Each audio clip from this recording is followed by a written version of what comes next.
Tahu tuh. Bukan gitu, Nih. Ya, elah, parah, Pak.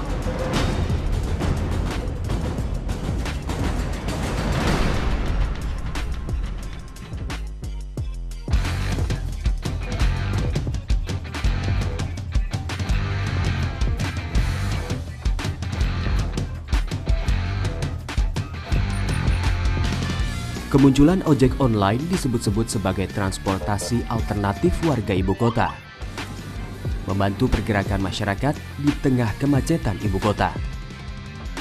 Dari sisi bisnis, menguntungkan aplikator penyedia jasa ojek online, sekaligus menimbulkan persoalan baru di jalan raya.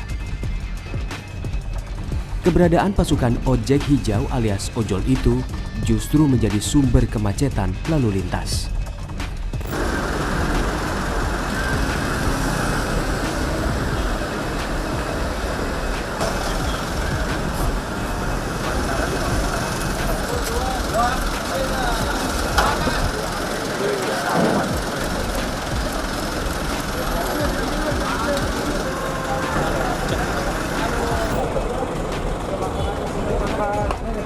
Jadi kita nanti kalau kamu nggak kooperatif, kamu malah nanti pergi nanti dia kamu sini. Ya udah kamu sini. Woi, kamu tuh. Bukan gitu, Nih. Ya, elah, parah banget. Kok parah apa? Ya udah. Ribut ngapain?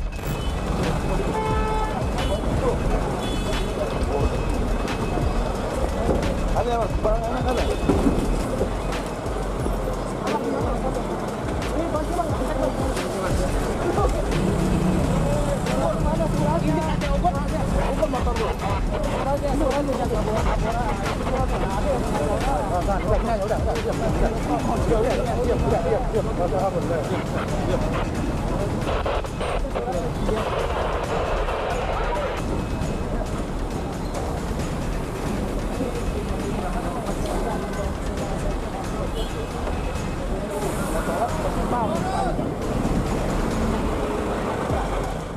Ada di belakang itu ada titik pengendapan untuk angkutan online. Oh, sudah disediakan? Disediakan, ya. Tapi kenapa mereka masih? Nah, sebetulnya itu kan perilaku supaya mereka mempercepat mungkin ya. Tapi padahal di belakang itu sudah ada. Nanti kita bisa lihat. Lagi ngambil orderan di Ikan itu. Terus Bapak parkir nih? Parkir sebentar lagi dibikinin ya. Ya. Parkir di tempatnya Pak ya? Iya. Tahu Pak, salah itu Pak? Iya tahu salah ya. Udah ikutin aja Pak. Lagi resto ikan itu makanan. Oh, dari Gojek apa dari? Grab. GrabFood ya? Iya. Lagi nunggu makanan berarti? Iya, saya juga kaget. Kenapa parkir sembarangan? Satu sebenarnya ada, tapi di daerah ini, tapi kan muter lagi kita jalan. Sebetulnya sudah ada lahan parkir disediakan? Khusus Grab ada. Tapi masalahnya kan posisinya kan enak di dekat resto.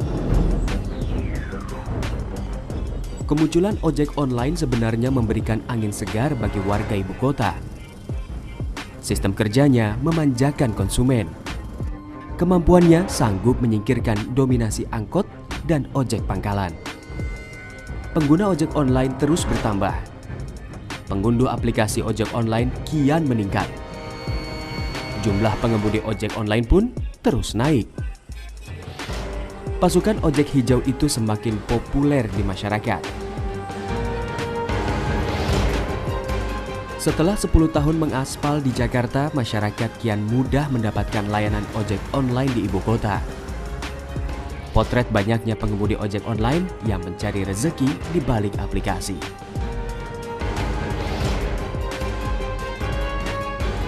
Masalah perkotaan muncul seiring menjamurnya ojek online di ibu kota. Pasukan ojek hijau itu berkumpul alias memilih mangkal sambil menunggu orderan. Ulah mereka kerap menimbulkan kemacetan. Dampak negatif di balik populernya ojek online di Jakarta. Lagi nunggu penumpang, Pak. Kenapa harus di pinggir jalan ini Pak? Ya emang untuk fasilitasnya belum ada, Pak. Belum ada koridor, kalau ada koridor kita masuk ke dalam, Pak.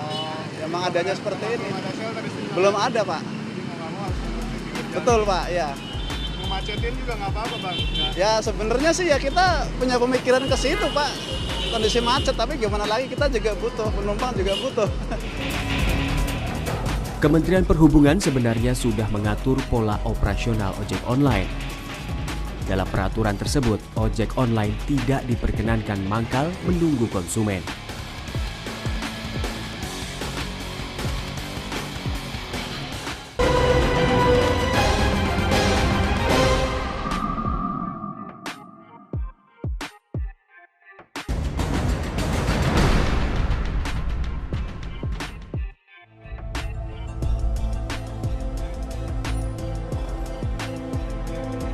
Pertumbuhan ojek online kian meluas dalam 5 tahun keduanya.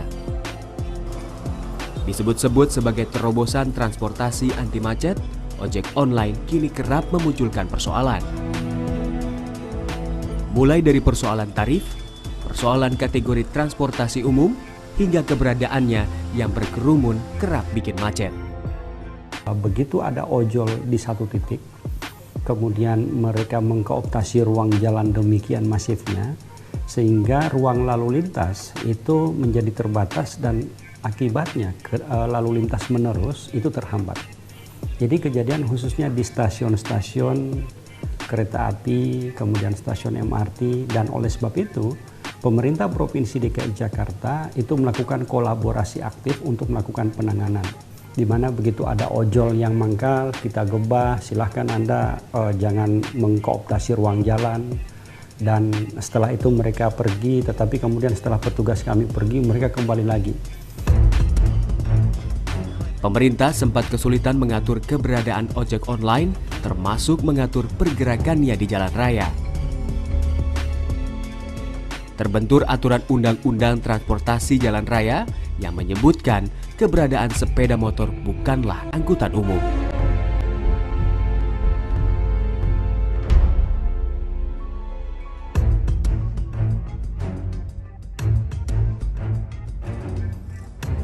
Konsumen terlanjur kepincut sistem kerja transportasi roda 2 itu. Ojol makin populer dan jadi pilihan transportasi masyarakat. Untuk ojol itu nanti sifatnya itu tidak ngetem dia tuh. Makanya kenapa ojol dibedakan dengan yang konvensional atau kemudian ojek pangkalan. Karena mereka harusnya mobile gitu.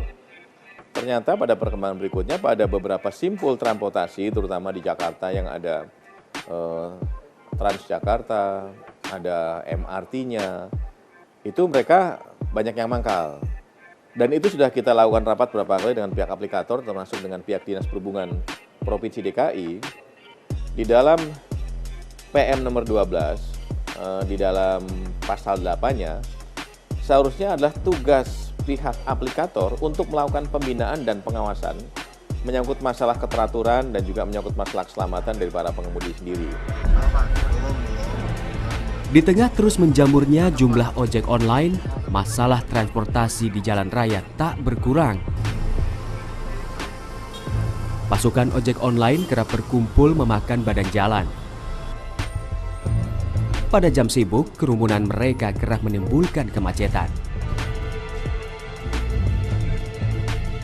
Di sejumlah titik, ojek online itu menggantikan ulah ojek pangkalan saat menunggu konsumen. Stasiun kereta api adalah salah satu titik para kaum ojek hijau itu mangkal. Dari awal adanya ojol itu memang kelihatannya pemerintah tidak siap dengan aturan atau belum siap dengan aturan. Salah satunya tentang shelter. Shelter itu kan diwajibkan untuk disediakan untuk mereka, ya kalau dulu bilangnya mangkal lah ya, tapi diinikan dengan shelter, tempat mereka menunggu. Tetapi awalnya sebenarnya selalu dikatakan bahwa kami tidak ada pangkalan. Itu bedanya dengan opang.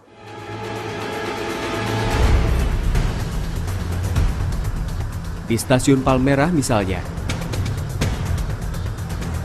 penumpang komuter lain yang baru turun biasanya akan berganti transportasi ojol menuju kantor atau tempat mereka beraktivitas.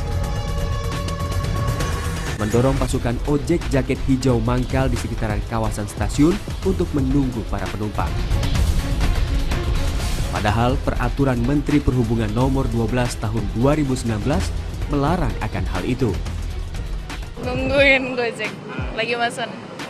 Emang titiknya selalu di sini ya Mbak ya? Kalau saya sih turun emang di sini, cuman emang karena ada tempat nunggu jadi nunggunya di sini, mau nggak mau. Biar gampang atau seperti apa? Mungkin bisa disediain tempat buat pick up ojek online kali ya, transportasi online. Iya, kayak shelter kayak gitu lah, bisa kayak gitu.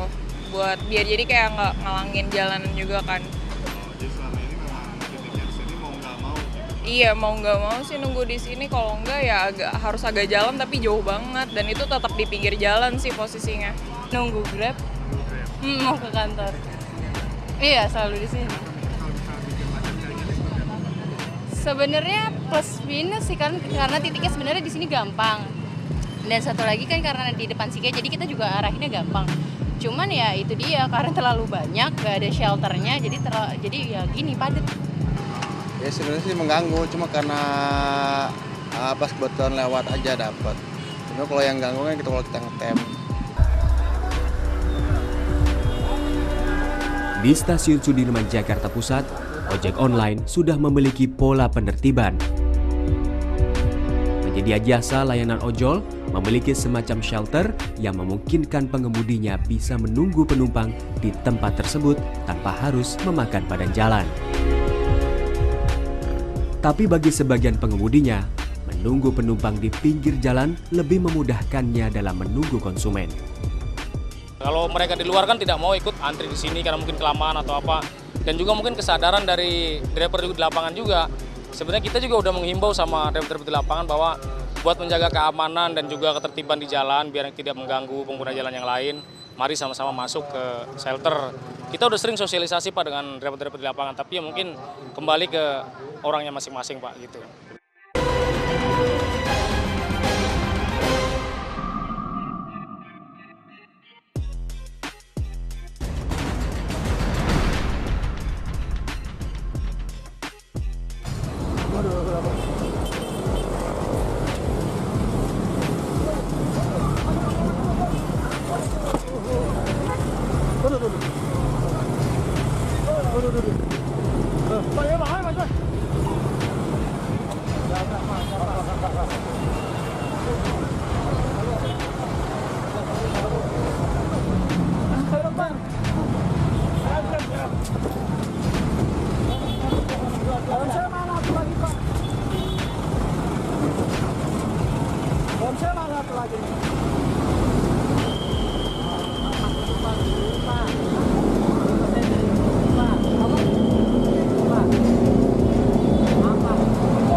Hingga kini, pola operasional ojol masih menimbulkan paradoks transportasi di ibu kota.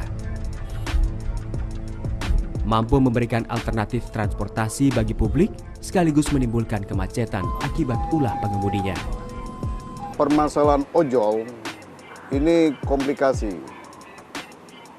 Mulai 2016 ya, yang begitu masif penerimaan anggota ojol oleh perusahaan aplikasi, ini dampaknya ke masyarakat ini sebetulnya imbang bisa melayani masyarakat, tapi juga mengganggu masyarakat.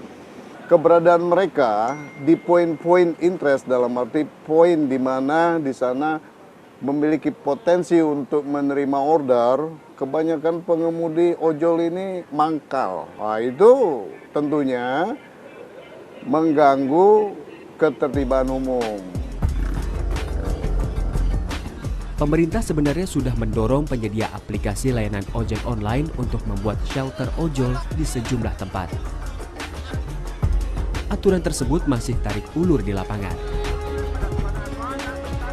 Sebagian pengemudi ojol memilih mangkal di pinggir jalan.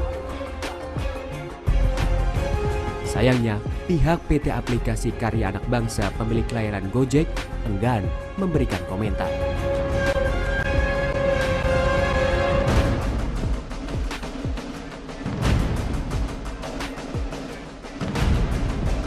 Sementara pihak PT Solusi Transportasi Indonesia pemilik aplikasi Grab mengaku sudah membuat puluhan shelter di Jabodetabek. Memang kami juga sudah mengamati apa yang terjadi di lapangan, dan dari Grab kami sudah mengambil langkah-langkah preventif untuk mencegah adanya pengendapan yang berlebihan ya, karena itu akan menyebabkan kemacetan. Fasilitas yang kedua adalah shelter.